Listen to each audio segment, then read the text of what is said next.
Kräftige Windgeräusche am Hafen in Hirtshals in Dänemark. Ich bin mit Paul auf dem Weg nach Norwegen zu der Jet World Masters Airshow und damit herzlich willkommen im neuen Video.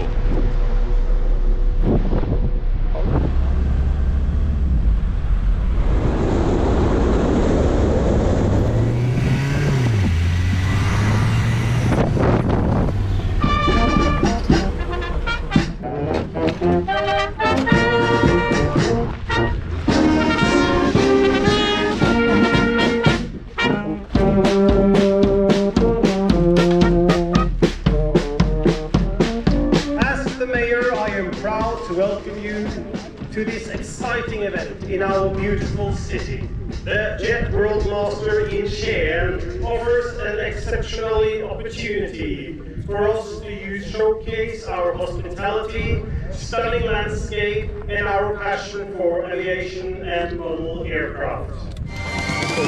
Thomas Meister med F-104 Starfighter, Thomas Meister, F-104 Starfighter.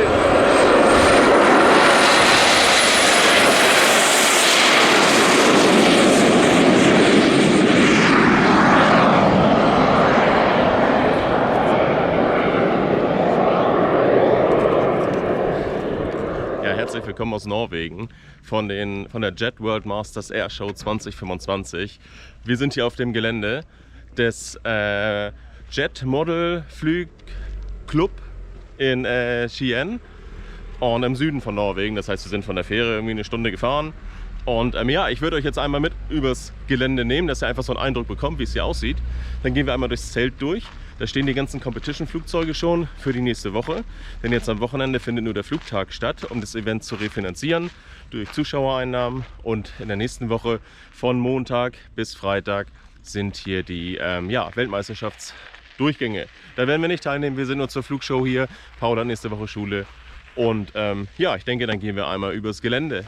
For all show pilots will be pilot briefing 9:30 by the Red Bull stand, so please be here. So, das habt ihr gerade mitbekommen. Wir müssen um 9:30 Uhr zum Pilotenbriefing. Aber für euch einmal zur Orientierung, das ist hier so ein Motorsportgelände. Und zwar befindet sich dort hinten, vielleicht könnt ihr das sehen, das ist eine Rallycross-Rennstrecke. Eigentlich ziemlich cool, sind wir gestern mit den Segways abgefahren.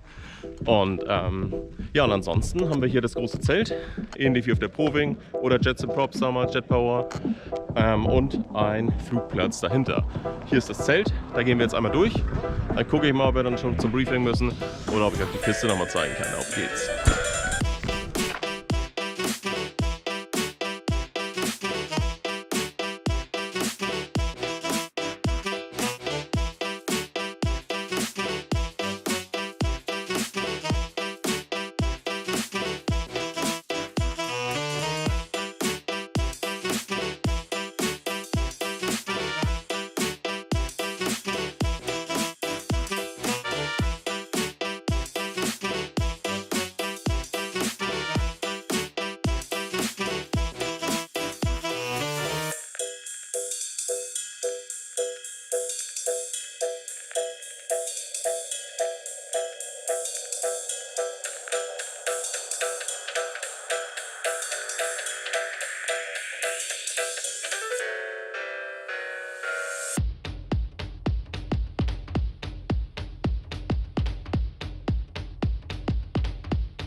So, das Briefing geht eigentlich in 2 Minuten los. Trond ist nochmal schnell los und von daher rolle ich mit euch einmal kurz die Piste ab und erkläre euch den Platz hier einmal kurz.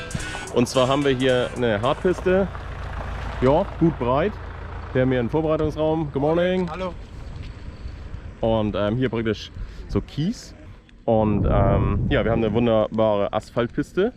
Und hinter der Asphaltpiste haben wir noch so 8 bis 10 Meter Kies, ein paar Betonpoller und dann haben wir diesen Wall da. Das ist fliegerisch schon nicht der einfachste Platz. Ja, das ist ein bisschen abenteuerlich, aber es ist halt schon absolut machbar hier zu fliegen. Das heißt, man startet einfach die Bahn runter und hinten ist ziemlich viel Platz. Also den Berg da hinten, den erreicht man in der Regel nicht. Aber man muss halt gucken, dass man nach rechts relativ schnell hochsteigt in der Rechtskurve. Immer nur über der Bahn fliegt, wenn man tief fliegt, nicht, und damit man nicht mit dem Wall kollidiert. Und kann dann nach rechts raus und muss dann genauso praktisch Richtung Bergkuppe hochsteigen. Hier hat Ford sogar ein Transportauto zur Verfügung gestellt, damit man die Flieger zum Pilotenstand nach vorne transportieren kann. Auch richtig cool. Und ja, hier ist wirklich an alles gedacht worden. I think we build a queue. We have some helpers I heard today. They will arrange it a little bit with the queue. And also a little bit arrange that not always the same plane is flying after. Okay, have a nice day, no accident. Thank you. Gut, ich bin der Winnie Ohlgart und wir machen hier mit dem Achim und dem Reto zusammen die Flightline. Wir haben ja heute 2 Tage nur Schaufliegen. Das hat der Trond Hammerstad, der hier der Organisator ist, organisiert, denn die Jungs brauchen ja auch ein bisschen Geld mit Eintritt und der Wettbewerb geht am Montag los. Und wir fliegen ja in allen Klassen. Wir haben Turboprop, wir haben das Basic Scale, ist also eine Einsteigerklasse. Dann haben wir die Scale-Klasse 20 Kilo und die Scale-Klasse 15 Kilo. Also wir haben auch alle Klassen sind besetzt und es wird ein interessanter Wettbewerb, aber wie wir eben ja schon diskutiert haben, der Flugplatz ist nicht ganz einfach zu fliegen, man muss sich an die Optik gewöhnen, aber die Jungs haben das alle gemeistert und wer hier ist, ist eben halt ein Profi. Also allen viel Spaß und dem wäre warm. Kannst du noch was zu dieser XXL-Klasse sagen? Die hat der Trond ja drauf bestanden, habe ich gehört. So, ja, diese XXL-Klasse, das sind also die großen Flieger, die normalerweise nicht zur Weltmeisterschaft gehören, auch hier nicht, aber Trond Hammerstad ist da auch eine führende Persönlichkeit hier, der eben halt auch diese dicken Kisten baut und fliegt und der hat darauf mehr oder weniger darum gebeten, sagen wir es mal so, wenn er hier schon die WM macht, dass er dann auch gerne diese Klasse haben möchte. Also haben wir hier speziell für diese WM und nur für diese WM eine Klasse mit den großen Fliegern eingerichtet, die aber nicht zur offiziellen Weltmeisterschaft zählen. Trotzdem freuen wir uns darauf, diese Dinger in der Luft zu sehen. Ist doch klar.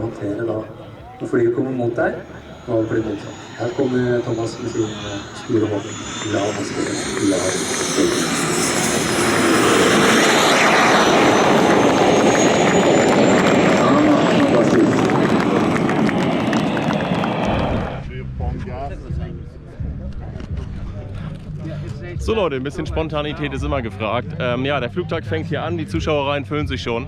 Und ja, vor uns fliegt jetzt noch der Kinetics und dann habe ich gesagt, fliegen wir direkt mit der Hawk von Hangar 9, damit der Luftraum sich hier schnell füllt. Alles klar, ich guck mal, ob wir die GoPro auf die Kappe bauen können. Und ja, bis später. Spektrum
Dette flott å se på det.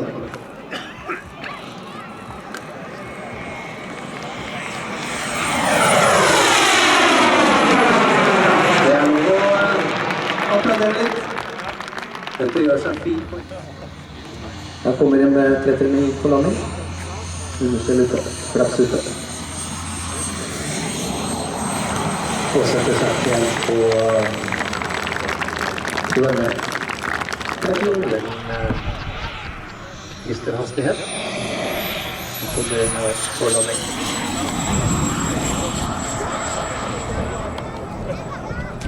Nydelig landing. Og satt seg fint på stripa. Det fantastisk. Nydelig. Fantastisk når du vil vise oss dine flyferdigheter her. We come from Hong Kong, you know, which, as you know, is about, we took a plane from Hong Kong to Bangkok first, which took about 3 hours, and then from Bangkok to Oslo is 12 hours. Wow. And all these planes are shipped by container, you know, in a ship 2 months ago. It took 2 months to get here. So we have here a Chinese Air Force 5th generation stealth fighter J-20. And then we have this Chinese Air Force J-10 fighter, which has 260 also. Then we have this Sukhoi 30 MK, which is got the vector nozzle, you know, and it's powered by 2 JetCat P220 turbines in Chinese Air Force colors. What are the manufacturers of the airplanes? This one is produced by T1 model. This one also produced by T1 model, the J10 and J20. This one is produced by Skymaster. Okay. Yeah. Yeah, wonderful. So you fly in the competition and on the air show, or will you only fly in the competition? We've flown for the air show yesterday. Today we're going to fly again for the air show and then for the competition next week. Wonderful. Then good luck, sir. All right, thank you and very looking much. forward for your flights. Thank you. Thank you.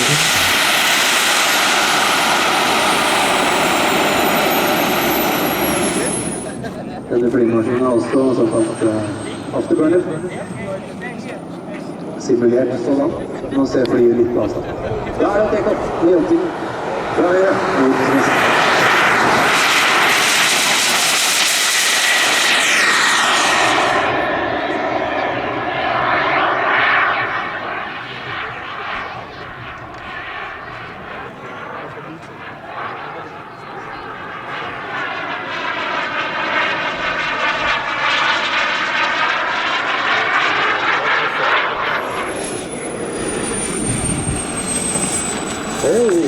Fantastisk, med fallskjerm, bremsefallskjerm.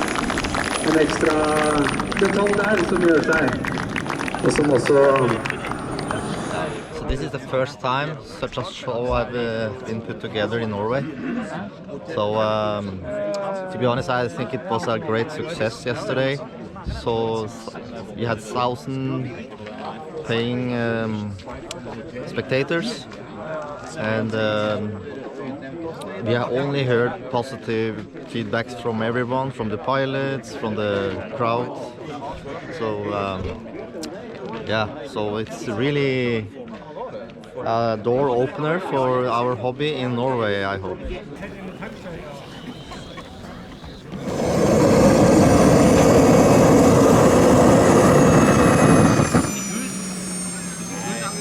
Spektakulære greier. Jeg snakket med Boris i går, og han samme tur.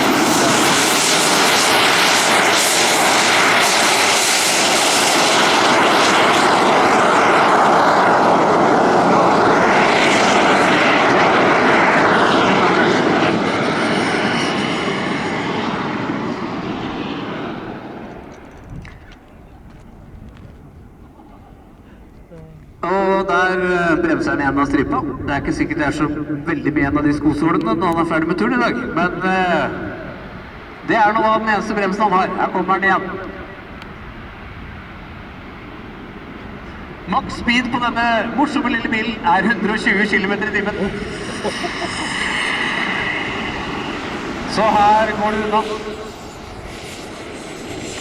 Jeg snakket med tyske BBC, og de fortalte at dette årets.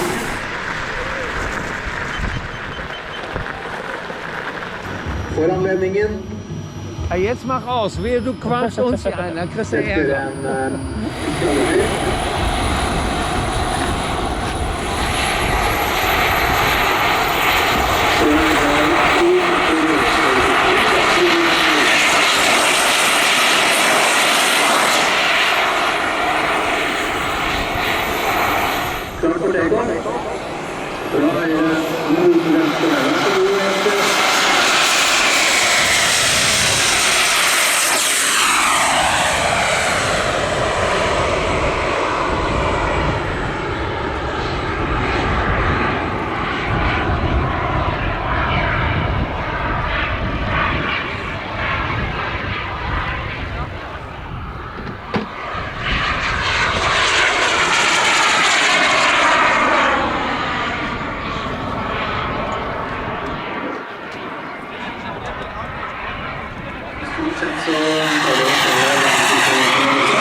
Jeg ser nå at det litt utfordrende. Men vi skal prøve å løse den så snart. Det gjorde seg litt. Ja, den kjempebra flott landing, Jesper. Nydelig flyving. Thank you very much, Jesper, for the Showflights. And so.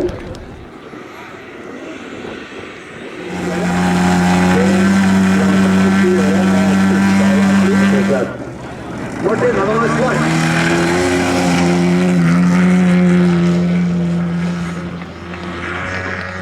Ja, det lov å gi applaus underveis. Det fantastisk det han kommer til å se.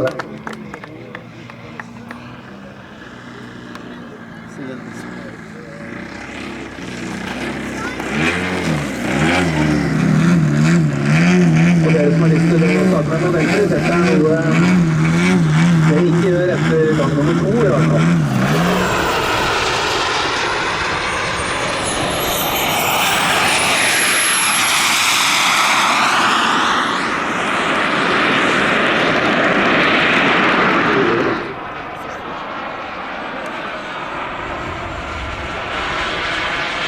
Vi ser jo helt ekte ut.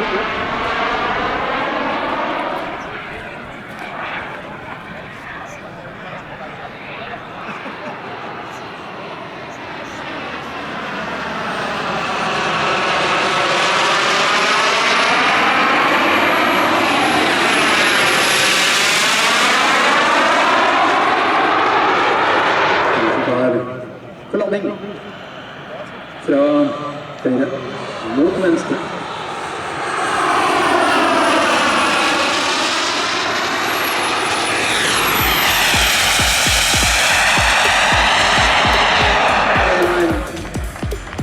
For et nytt forsøk på landing.